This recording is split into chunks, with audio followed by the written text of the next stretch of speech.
Hello, everyone. This is Mike Mulrooney here with this episode of Shirley Talk. And today we have, I'm going to call you Councilman Yates, but you've got a new title over the past, month and a half or so since November?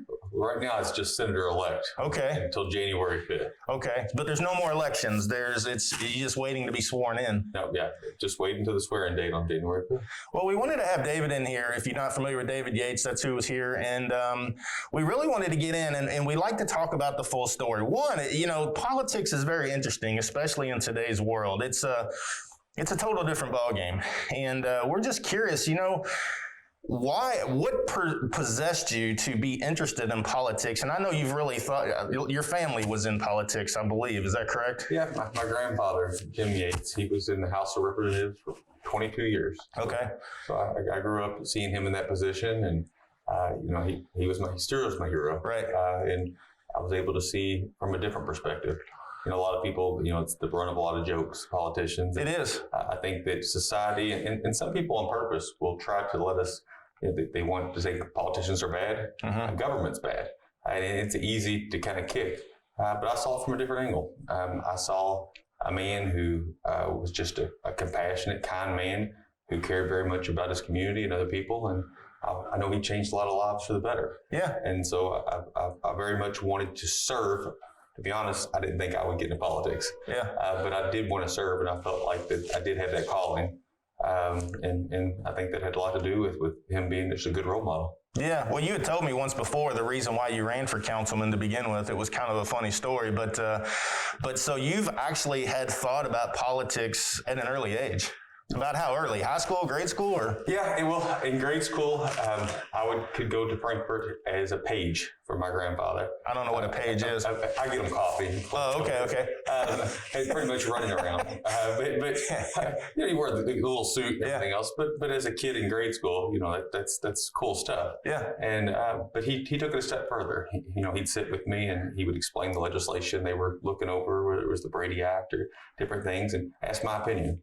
And I felt important, and I thought it was, it made me feel like someone who my opinion mattered.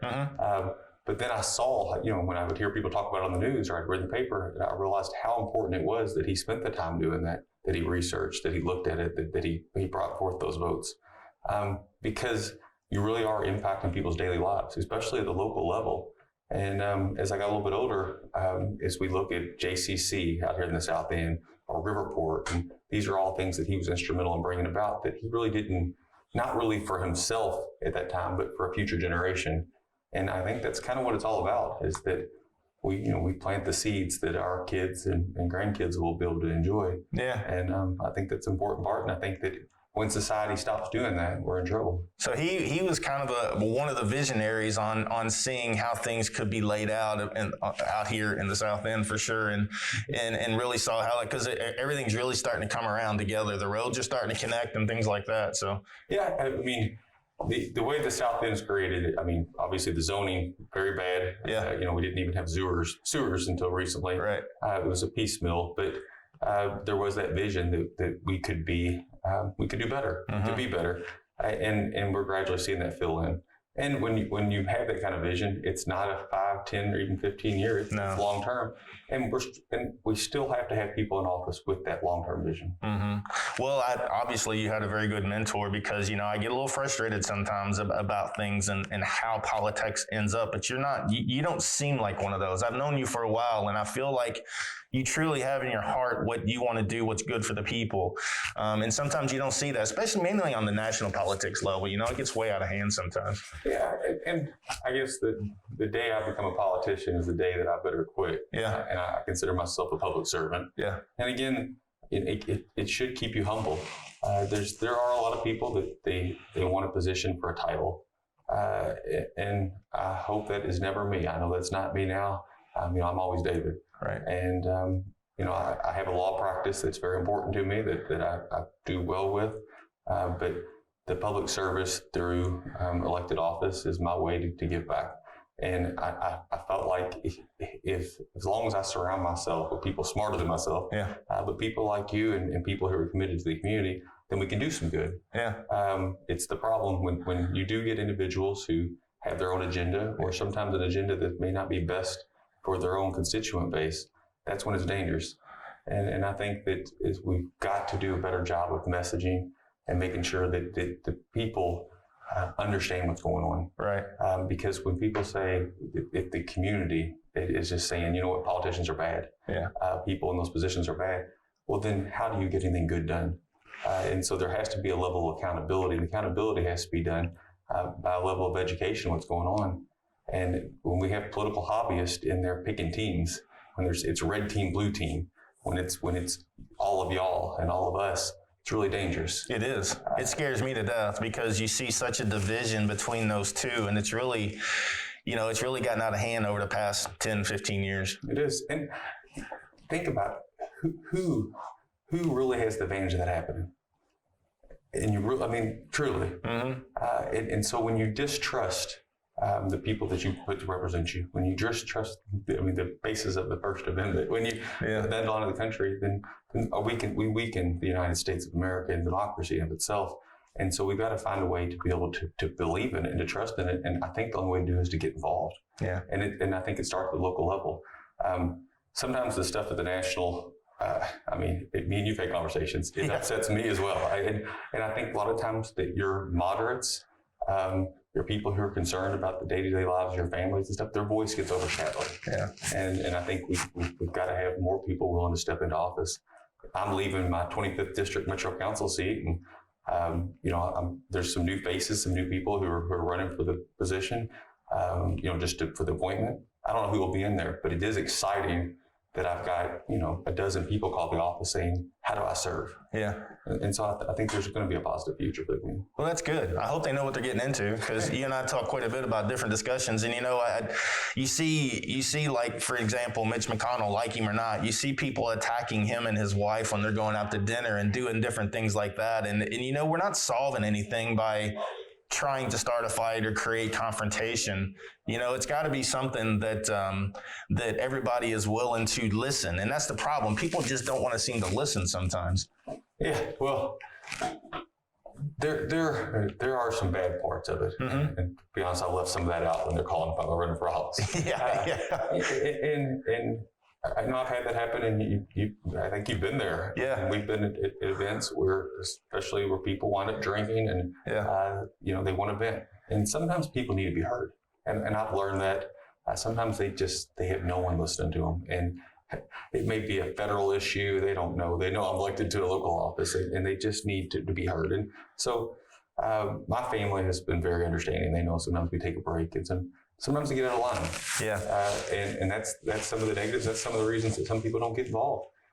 And it's a shame because that shouldn't, a few people who may be belligerent, aggressive, or just outright wrong, shouldn't push so many people who I think would be good public servants from doing so.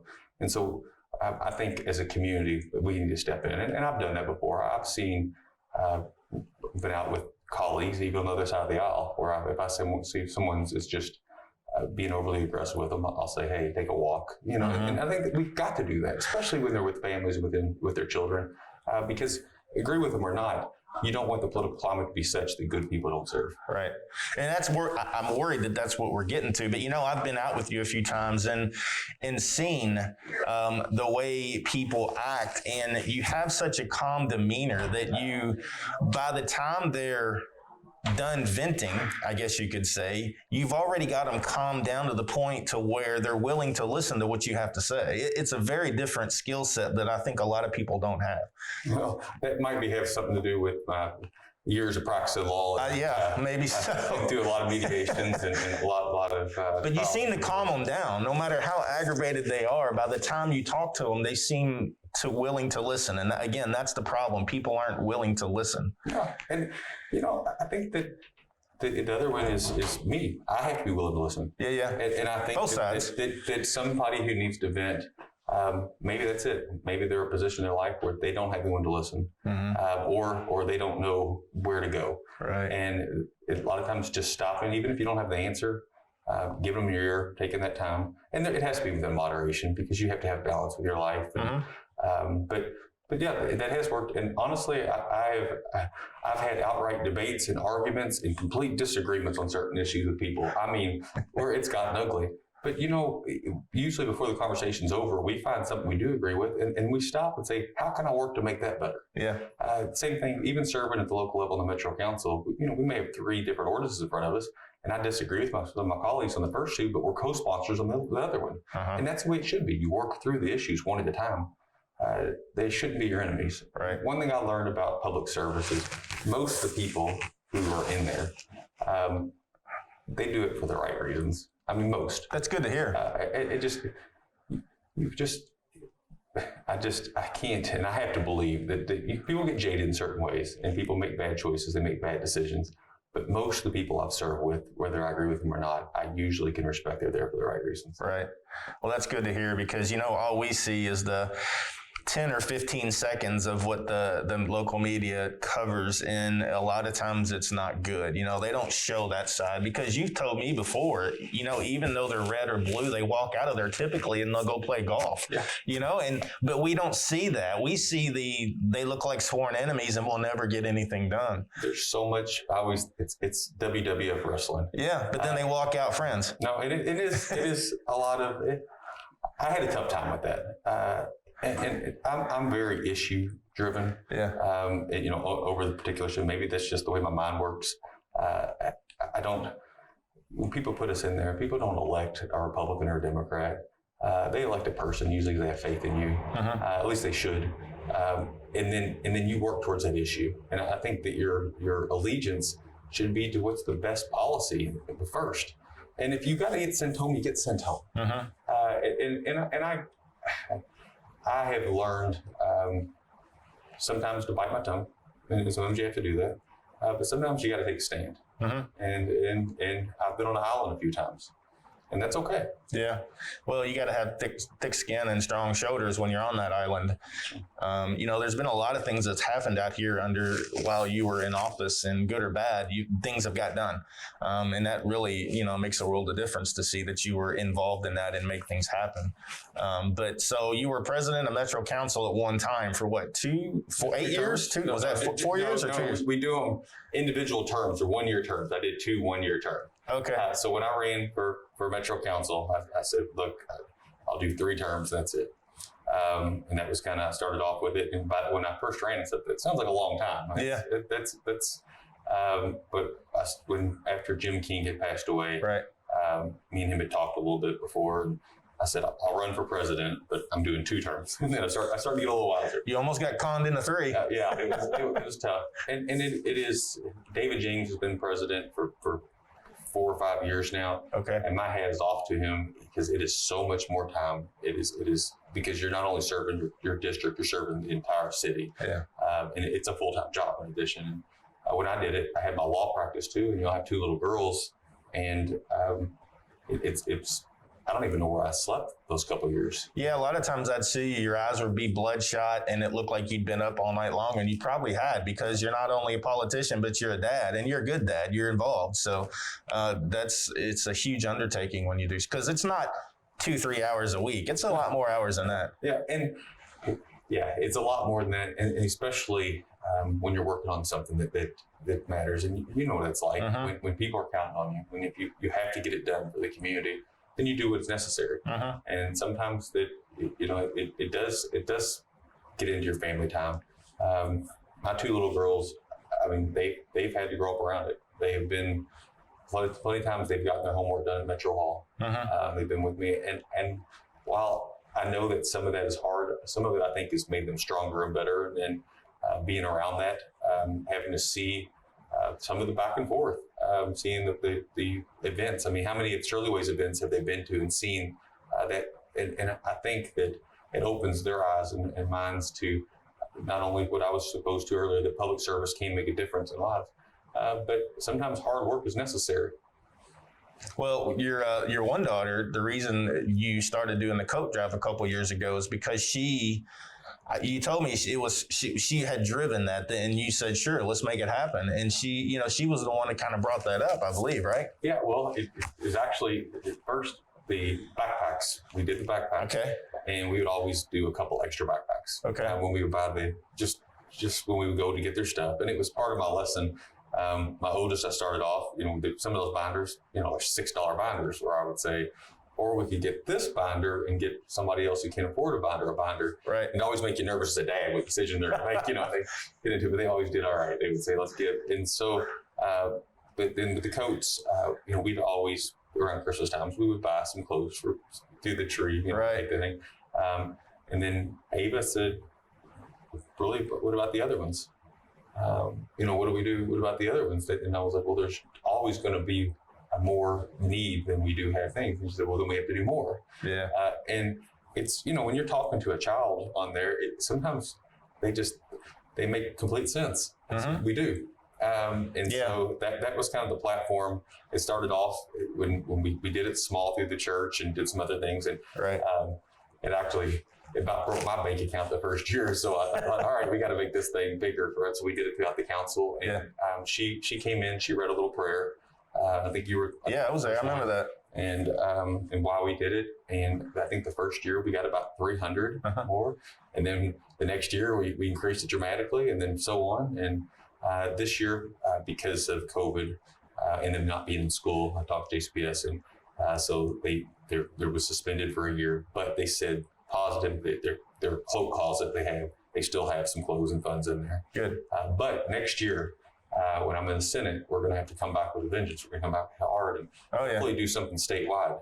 Oh yeah, we're in. Whatever we can do to help, we're in. So just let us know. And but y'all collected a bunch of food a couple weeks ago too. Turkeys. We had turkeys everywhere. It was funny to watch. There was turkeys. I mean, I'm glad they weren't walking turkeys, but frozen turkeys everywhere with Dusty Lee. And it was an interesting thing to watch. It was great. Yeah, that's what turkeys and politicians, you get them mixed up. But that's just another. And LMPD was here too. No. Tony Sacra and his team. I mean, it was amazing to watch everybody pitch in for that. Mike, we've done so many good things over but nobody years. Sees that. Well, and again, local government can only do so much, and there should be limitations on it. But sometimes you get that little soapbox that you can partner with great organizations like Shirley's Way and other people, and really make it happen. Yeah. And so the coat drive, for instance, if we were just doing that at home, we've got a couple kids' coats.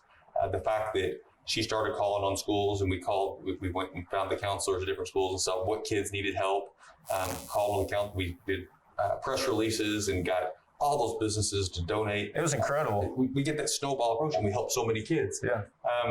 Turkey Drive, that was Dusty Lee out there. He was throwing block off the back of a truck at once, helping some people. And we thought, we can expand this. Yeah. And he wanted to help more people. And again, we get the local business involved. People want to help. I've learned people want to be asked. Yeah. They want to find out how I can help to make sure that impact. Yeah, they want to know how they can, like you said, so many people want to do the right thing, but they don't know how to get involved. So if you provide a mechanism for people to get involved, 9 times out of 10, they're going to. Last year, we helped do some turkeys, and I went into Kroger to get a few turkeys, and they only allowed me to buy 2. So I posted on social media, and everybody started sending me their Kroger IDs. I mean, they were texting them to me. Here, use this one. So I had everybody's Kroger IDs to go in and buy more turkeys with all these different Kroger. But my point is, like you said, everybody wants to help. They just don't know how. That's true. So it's a great outlet. The turkeys and the coats and things like that. It's pretty cool to watch. And it brings the community together. It does. Everybody feels so good about it, Well, and that's the South End. Sometimes we get knocked on a little bit, but I'll tell you, when it comes to charitable giving and taking care of your neighbor, I am so proud to represent this area. Yeah. We step it up. There's a reason why the PRP Fire Department wins the Crusade every year. Think about that. It's a great group of people that really believe in helping one another. So absolutely. So what do you got big plan for the senator? You got anything that you're going to try and do right off the top of your head, or day one? I got to find out where the bathroom is. Yeah. No, really. So we started doing, of course, everything's social distance right now. And so I've been going through PowerPoint presentations, figuring out what kind of resources will still be available, what we can do. There's been a lot of legislation that's already been pre-filed in years past that it's not going to be heard this year. Yeah. It's a short session. The leadership decides what's heard and what's different. It's different than Metro Council. But the budget's going to be number one, and it should be. I mean, we're in trouble. But long term, in the next couple of years, sooner than later, we got to figure out a way to economically improve Kentucky. Yeah. And I say that as being obviously the economic engine, Louisville being an economic engine, but it's broken right now. I mean, we're not bringing in, we're spending, we're not bringing up revenue, and people are poor. Yeah. And so if it was to sit down and you were trying to look at a business, you're going to say, all right, we're going to have to increase revenue in one way. And I don't believe it can be through taxes, because people are already struggling. Yeah. So we've got to look at ways of expanding revenue. And the things that were so taboo, 7 or 8 years ago, when you're comparing it to the funding cuts to education, early achievement, you say, all right, well, maybe we could tax marijuana.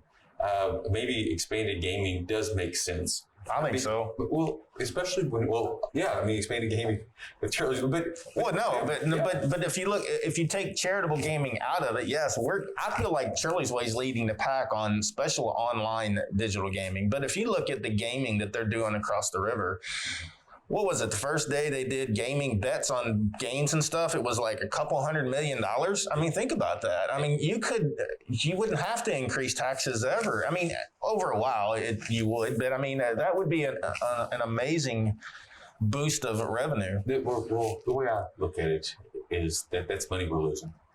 And somebody's going to do it. And it's being done. Yeah. The way we're into it, it's being done.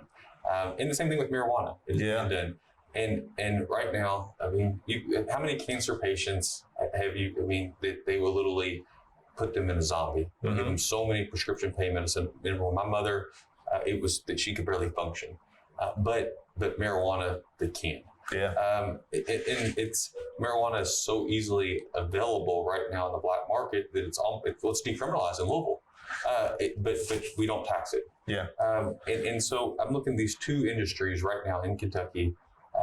That while it makes economic sense, because the alternative is dangerous. Yeah. And if we don't start investing into our early education, if we keep letting these kids slip through the cracks, then we're going to keep on seeing high crime rates. We're going to continue to see a loss of the middle class, an increase in lower class as far as economic wages are earned.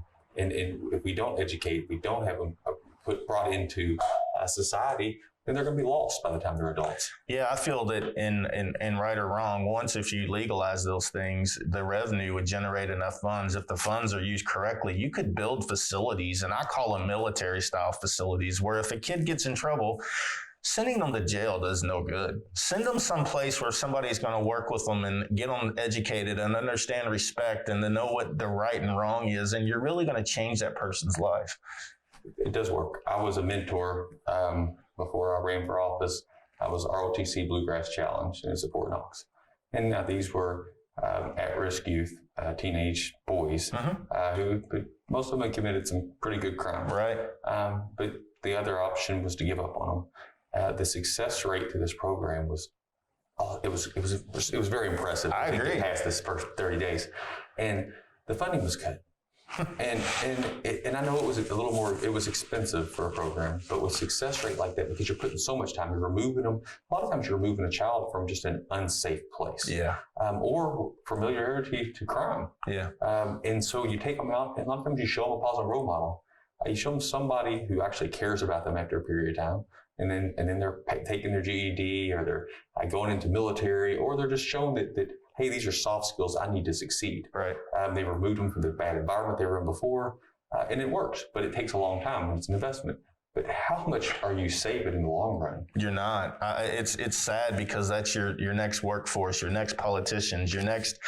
And if we don't do something now, those people are going to be lost, and they're going to end up in the jail system. And that's no place for anybody to be. It's an absolutely horrible place, but there has to be some place, and we have to provide it. And I think taxing and allowing gaming, expanded gaming and marijuana, a friend of mine, he said, and he was pretty, you know who he is. He said, if you sell it correctly in these places and make sure it's done safe, like alcohol. Think about alcohol. If you bought it on the third-party market and all this, there's no telling what you would be drinking. But his point is, you knew it. You know it's a safe product that people are buying, and they're not going to OD on it, or it's not going to kill on. And it makes it more safe for one, the drug, but two, the tax money off of it would be unbelievable. Sure. And from the doesn't because I don't think he tax medicine, but for medical reasons, the amount of people that get addicted to Xanax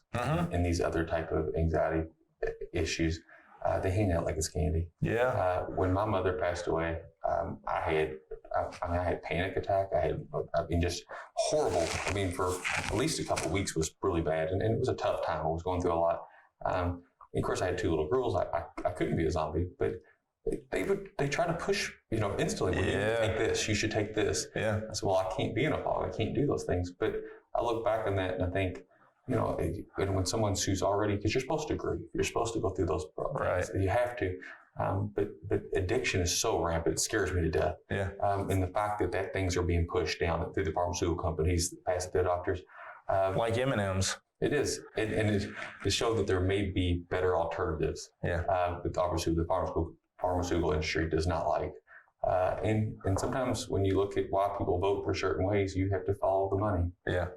Yeah, I agree. But there's so much to be said for the THC and marijuana that fixes a lot of other things too. You take the tax revenue out of it. Science has proven a lot of the things that THC can provide that's in the marijuana. So, and some of the THC CBD mixes they have in other areas. And I've never been this guy who's going to be the marijuana flag and but I'm a realist, and I think there's some very positive things from a medical stand, but also from a taxation side. When I know that a commodity that is so heavily used that is decriminalized here, that it should be, there should be some oversight from government if it's going to be that way. And you cut out the criminals. You make it where people aren't criminals who are using. Yeah. But also you cut out the people who be making money from outside this country who are moving those things. And I think that they're all interweaving. We have so many things going on at once, but we're going to have to get out of our own way. And I know out in other parts of the state, there's some legislators that just say they can't vote for it because they're constituent based.